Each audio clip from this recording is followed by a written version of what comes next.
Hey everybody, and welcome back to my YouTube channel. With the help of my little assistant over here, I'd like to show you my full Monstera collection today, so let's get started.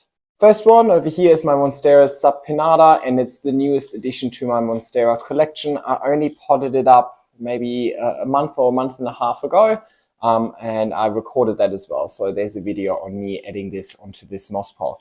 I can see that it has grown its first couple of roots into the moss pole, so I'm really happy with that, and I'm expecting it to start climbing up that moss pole quite quickly. You can see that the newest leaf is already much larger than any of the previous ones, so I got it when it just had these two little leaves at the bottom over here. So far all of the ones that have grown in my care are consistently increasing in size, and I think it has quite a unique leaf shape for Monsteras. It doesn't really read Monstera when you first look at it. I think it looks more like a palm almost, but I'm really enjoying adding a bit of variety to my Monstera collection. Now, people have asked me before on how I check the moisture levels in my pot. Because the medium is so well draining and chunky, there's actually all of these little air pockets, and you can see water condensation in those air, you can see water condensation in those little gaps between the chunky mix. So I can tell that this one is still sufficiently moist. It wouldn't really need water. While the plant hasn't fully rooted into the pole in itself, I really just mainly water the bottom part of the pole. So I just spray it, and then obviously a bit of excess water is going to drip into the pot, which is going to maintain the pot at a consistent moisture level rather than it being soaked. But I don't bother watering the full moss pole until the plant has at least attached with a couple of nodes onto the moss pole. All right, next up, we've got my Monstera standleyana. It's definitely not one of my favorites. It doesn't seem to be increasing in size at all, despite the moss pole, despite me having tried a few different locations, giving it a little more light, giving it a little less light. It doesn't really seem to change its appearance too much. The variegation also isn't the greatest, and they really suck at being propagated. So it's definitely not one of my favorites. I probably wouldn't purchase it again if I wouldn't have it already. But while I have it, I'm going to try and make the best out of it. So given that the leaf size isn't really increasing, and quite realistically, I can't have all of my plants go super mature anyway. I'm going to run out of space. So what I'm probably going to do with that, once this top has grown out a little bit more, I'll just chop it, I'll propagate it in water, and then I'll just pop it back onto the moss pole. So that I at least I'm going to create a lush pole for this one. So I'll keep it at a smaller height, and I just want to fill it to the extent that you can't actually see the moss pole anymore. So I think that's going to be the plan with this one. It's quite refreshing to have a plant that doesn't take up that much space, to be honest. So still happy I have it, but I wouldn't purchase it again, if that makes sense. Right, same bucket, the same, like I wouldn't purchase it again bucket is my Monstera Peru. Has a really nice leaf texture, but I honestly don't really know what to do with it. So I've started it a couple of times on moss poles already. I've had it in a rather dark spot before, and it wasn't really doing much. So then I put it in a lot of light, and I just got a few of my leaves burnt at the bottom over here somewhere. So that was obviously too bright, so I probably went too extreme. So I'm going to try and find another spot that's, somewhere in between and see if that does the trick. I'm not too sure if this can actually mature and start growing really large. It can definitely grow larger than this. But yeah, just shows that not all of my plants are huge. I do have a few problem plants as well. It's not really a problem. It's still happy. It's just not really maturing, or like it's not really doing what I would want it to do. So I'll probably keep this pole small forever as well, and I just start creating a lusher pole. So I put a few smaller cuttings to the base as well, so there's more than just one empty vine crawling up. I believe it could be a lack of humidity. So all of my Monsteras are just in my living area, and I do not control the humidity in my living area. I have the windows open most of the time, and it's quite a large area as well. So it's really hard for me to actually, control the environment in here. So if it's rainy, it might be 90% humidity in here. Today it's a really nice sunny but dry day, and the humidity is at around 40, right? So very inconsistent humidity, can be ups and downs. Normally Monstera is a genus that deals with all of this quite okay. They don't mind, or they can tolerate lower humidity and drier conditions overall a little bit better, but it might be that this Peru isn't quite liking it. So I'll just give it a different spot somewhere else in my apartment and see if it likes that better. Trial and error is really the way to go. And one day I'll figure it out, or maybe one day I'll just give up. We'll see. Time will tell. Kind of similar to the Peru, and also a plant that I've been struggling with for a little bit, is my pinnatipartita, or at least that's how I like to pronounce it. So I've potted it on a moss pot. I don't remember when I did that, but it started to climb, but it had really long internodal spacing. So that's usually a sign that it doesn't get enough light, and it wasn't really increasing or giving me fenestration. So I gave the tops a chop, just to kind of, half the pole was already taken up with just a couple of leaves. So I chopped the plant just somewhere here, just the plant, not the pole. And then it reshot, and the new growth is growing much denser because I'm giving it quite a lot of light. It's still not increasing in leaf size. I know that it's capable of growing quite large. So if anybody has grown this from a small cutting to a mature plant in an indoor setting, definitely hit me up. I'm still going to try and give it a little bit more light, maybe a little bit more humidity if I can as well, but ultimately that's really up to the weather. I don't control the humidity, so it is what it is. But I kind of like this really condensed, tight look, and it is throwing out these cute fenestrations as well. So I'm not unhappy with its progress. It's not progressing as fast as I would want it to, but again, it might be a blessing in disguise. What am I going to do with all of these plants if they all start getting as large as some of the ones behind me? So, happy days. Next up is a plant that AJ from Growing Grounds gifted me. It is a Monstera deliciosa Brazilian form. So it is, we all know our regular deliciosa. I don't actually have a regular deliciosa in my collection, but I have this Brazilian form, and you can just tell that the fenestrations are slightly different. They're a little bit wider, a little bit almost like edgier. I don't know, but I quite like the look of these fenestrations, and it should be able to grow quite large as well. I just got it when it had one leaf, so it's doing okay. I should probably give it a moss pole eventually as well, but for now, again, I'm actually excited to have a few smaller plants in my collection as well. On that note, pun intended, on that note, I have all of my plants in my aeroid mix, and I have a video on my aeroid mix. I have videos on all of my moss poles and all of the tutorials. It's in a playlist, and I'll link that playlist at the end in case you're interested.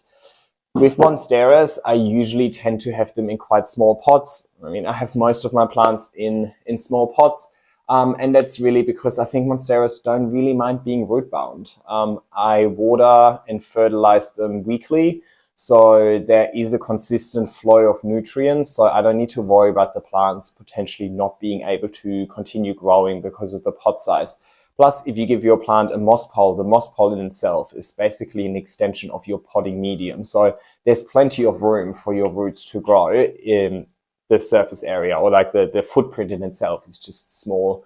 So I can fit more plants in my limited space. Next one. All right, that's a good example of a plant in quite a small pot. So this is in only a 14 centimeter pot.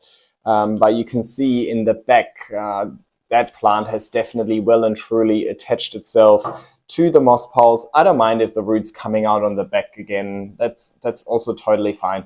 But there's also a few roots hidden inside the moss pole for sure. So yeah, as you can see, it doesn't mind having such a small pot. It's really nice because it doesn't take up that much space.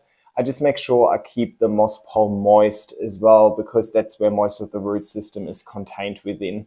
Now, with Monsteras, they're also tolerant to drying out a little more than some of my velvet philodendron, for example. So I'm not freaked out if the moss pole dries out a little bit, right? I just don't want to have it dry for extended periods of time, because if you then water it, you're running risk of the roots actually rotting after being fully dry or after drying out completely. So yeah, I have a reel on how I water my moss poles as well. I really just take a water bottle and put it upside down, and then I let gravity do the rest. So this is the albo Monstera. I don't know if it's large form, small form, or whatever. We'll see how large it can grow. It started as just a cutting with these couple of leaves down here around maybe, I don't know, 12, 13, 14, maybe 15 months ago. I have kind of been neglecting it a little bit. I haven't really been giving it too much care and attention. I know everybody really loves variegated monsteras, and don't get me wrong, I like them too, but my heart is really with my velvet philodendron. So it doesn't get the prime spot. One of the things I learned about plants is that you do need to prioritize eventually. You can't give all of the plants the perfect spot, or at least not if you're living in an apartment with limited space. So some plants just have to live somewhere suboptimal, and I know it's a decision I made on purpose. I just can't give every plant the perfect spot. So this one is one of those that didn't really get the prime spots and the prime care over the last year or so, but it's pretty hardy, or it's pretty easy once established. But I have to say, I absolutely hate propagating variegated monsteras. They just keep rotting on me, so I lost at least 3 or 4 cuttings in my life to rot. So yeah, don't ask for any propagation tips from me, because I'm clearly not that successful with at least variegated monsteras. I do propagate all my monsteras just in water though. I don't do anything fancy, just water. And honestly, the variegated monstera is the only one I've really ever had problems with. All the other ones are totally fine just being propagated in water, put it in a bright and warm spot. In contrast to the variegated monstera, this is Monstera Thai Constellation. So Monstera Thai Constellation is also a deliciosa, but it is a tissue cultured plant. So this is basically not natural variegation. It was tissue cultured. So tissue culture is basically artificially propagating plants in contrast to natural propagation methods. So propagating through seeds or through nodes, which makes it much, much faster to be produced. Because it's tissue cultured, the variegation is also stable. So you won't have to worry about this plant reverting. I have seen people get fully white Thai constellations as well. You don't want too much white. The white is essentially useless. It doesn't have any chlorophyll in it, so it can't contribute to photosynthesis. So it can't actually produce any energy, but instead it sucks out a lot of energy just for being able to stay alive. So you do not want too much white.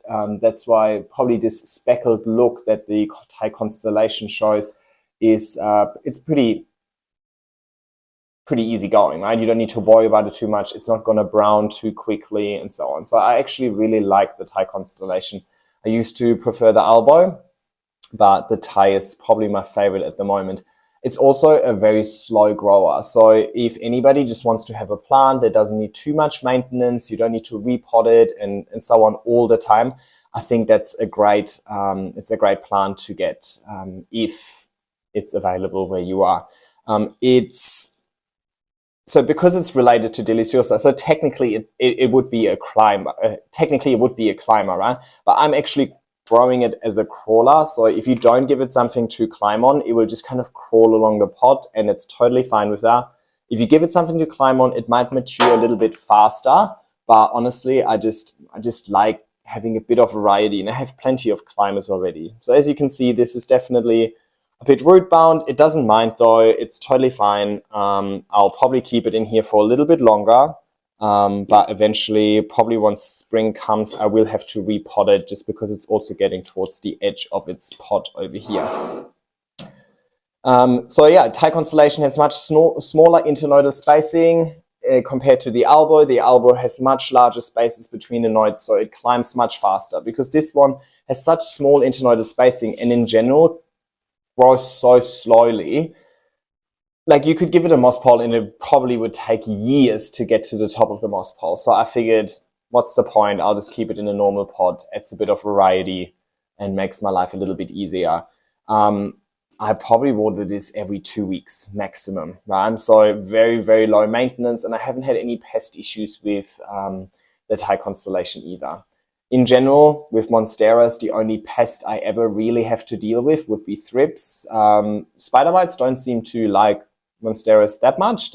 It's mainly thrips that I find on my Monsteras, and I just use Confidor spray by Bayer. I'll put a link down in the description below, and that works a treat. So I just treat it once or twice with Confidor spray, and then the thrips seem to be gone. But of course, as always, if the thrips have really settled down and they're everywhere, they're spread, then it's going to be much harder to get rid of them. So I look at my plants all the time, and as soon as I see the first signs of thrips, then I'll just treat it. Or even sometimes if I don't know if this is thrips or not, I might as well just treat it just in case it is. So that way the thrips can't really spread, meaning it's much easier to stay on top of them.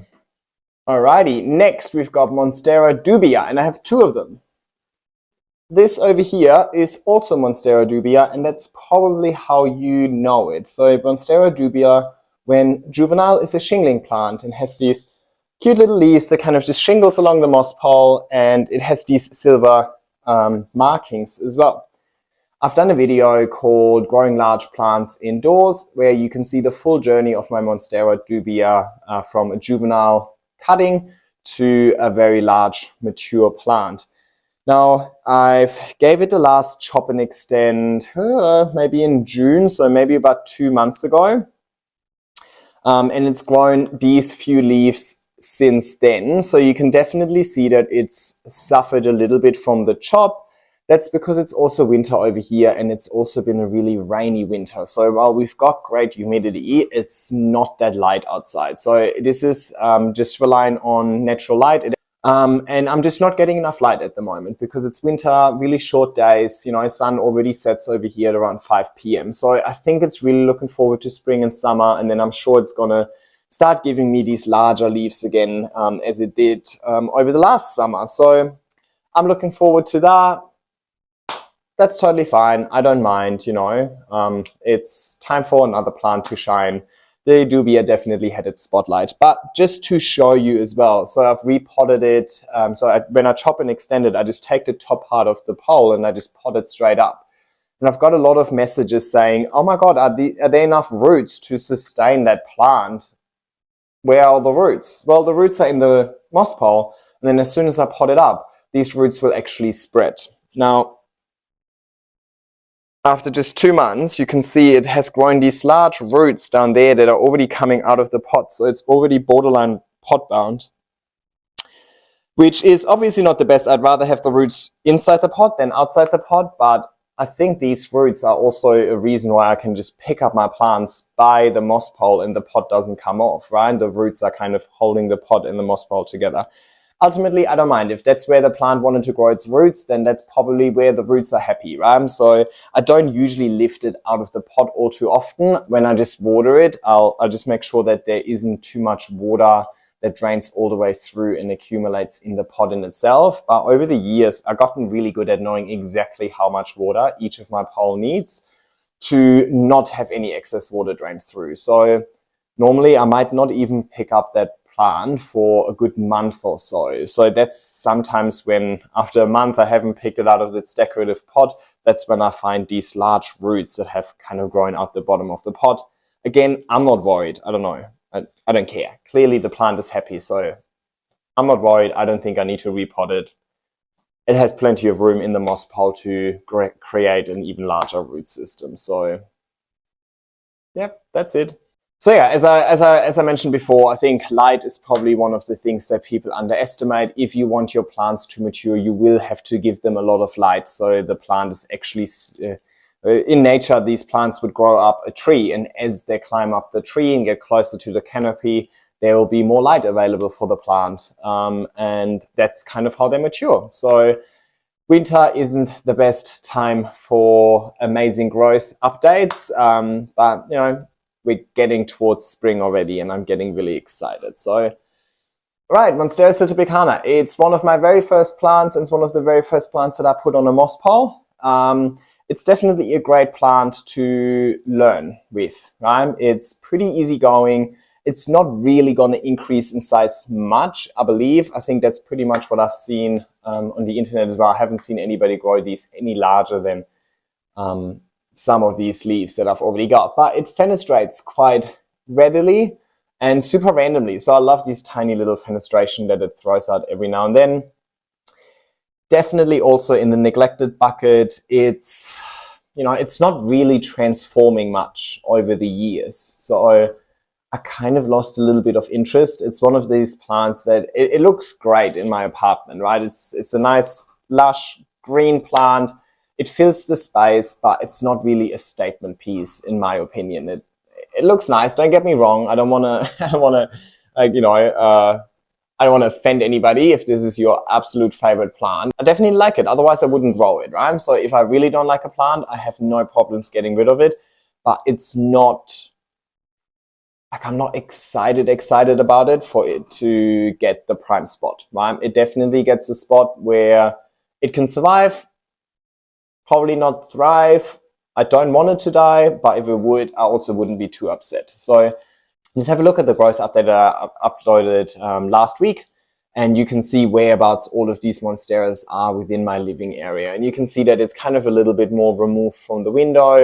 It doesn't get quite that much light, so it doesn't get the greatest growth either. But it's kind of nice, compact, doesn't take up too much space, and still fills the room with a lot of green color. So I'm still excited about it, but not as excited as about the next one. Right, often confused.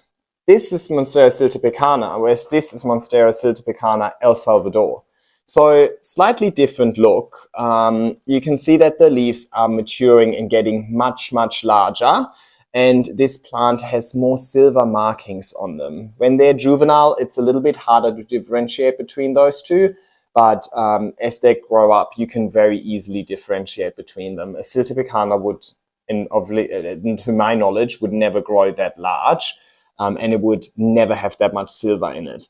Despite the fact that these are quite mature, they really only started fenestrating now, right? Whereas these started fenestrating at a much smaller size already. Definitely much prefer this one over my siltepecana.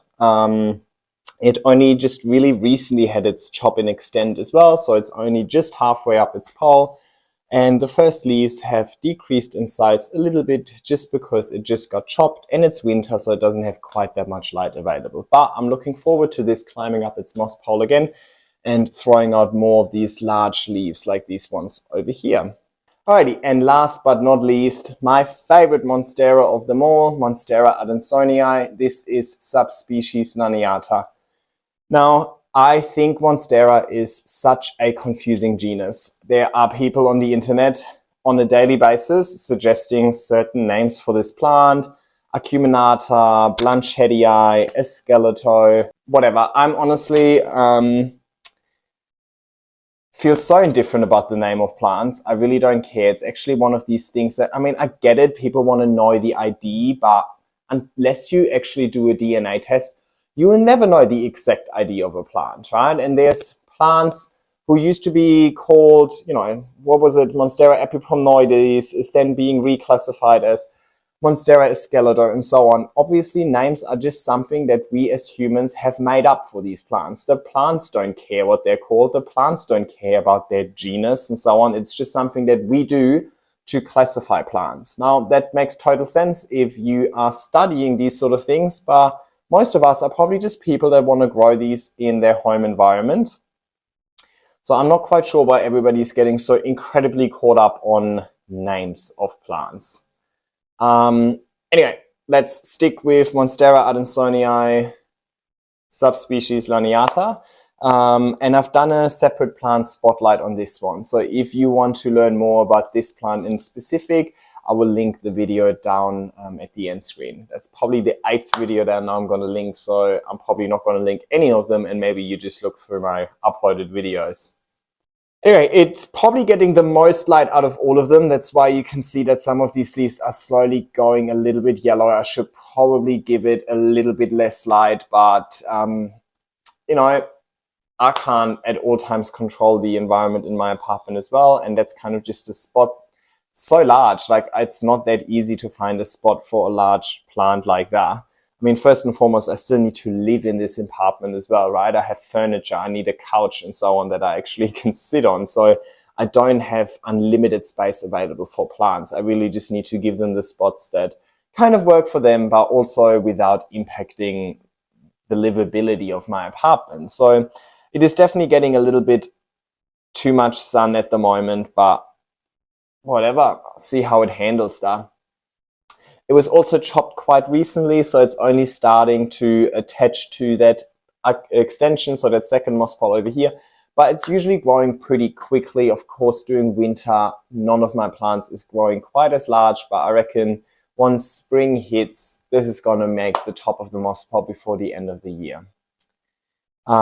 Definitely my favorite, one of my favorite plants altogether, definitely my favorite in my Monstera genus, and I think it is just such an easy grower, and it is a really affordable plant as well, right? Like, I'm definitely one of these people who, I don't care about the name of the plant, I don't care about how rare it is, I don't care, you know, what variety and type and subspecies and so on. I just look at the plant, and if I like the look of it, then I like to grow it, and then I like to set a goal and see how large I can grow it, how beautiful it can become, pretty much, right? So that's really what excites me about these plants. I'm not excited about having a $1,500 plant in my collection. That's just going to give me anxiety. Like, what's fun about that? So this plant was for free. A friend gave me a cutting, 4 leaves, unrooted, and within 2.5 years, I've grown this monster out of it. And in return, I've also had many cuttings that I was able to either sell, swap, or share with my friends in return. So, you know, this hobby is a give and take. If you focus on plants that grow well, you grow them well, and, you know, you share the love, people will share the love with you as well, and you'll be able to expand your collection without breaking the bank. I'm definitely waffling on, and I ran out of Monsteras. That's it. I think that was my full collection, unless there's one hiding somewhere that I forgot to include. But if that's the case, then there can always be a part 2. And maybe I'll do that in summer once there's actually a little bit more exciting growth to share with you. It wasn't the most informative video of them all. I think it was just more, you know, show and tell, just showing you what Monsteras I have decided to grow and what Monsteras are in my collection, just so you get inspired and maybe you choose to grow some of these yourselves. For more information, please check out the videos that I link over here or here somewhere. Like and subscribe, and take care. Bye.